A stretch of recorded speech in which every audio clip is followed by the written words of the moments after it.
ارشد شریف کے بارے میں یہ کہا تھا کہ فرشتہ موت کا چھوتا ہے گو بدن تیرا، تیرے وجود کے مرکز سے دور رہتا ہے۔ بظاہر تو جسد خاکی میں وہ پنہا ہو گیا، لیکن وہ پوری اس ملک کی فضاؤں کے اندر، آزاد فضاؤں کے اندر بکھر گیا ہے۔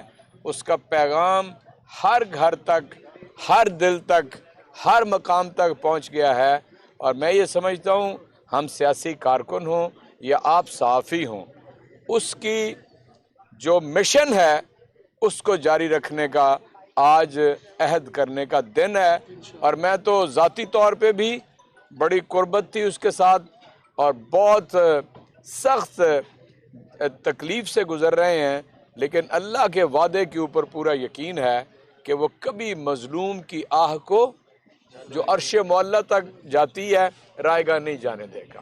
بہت جلد یہ لوگ ایسی عبرتناک موت سے دوچار ہوں گے کہ دنیا مثالیں دے گی انشاءاللہ۔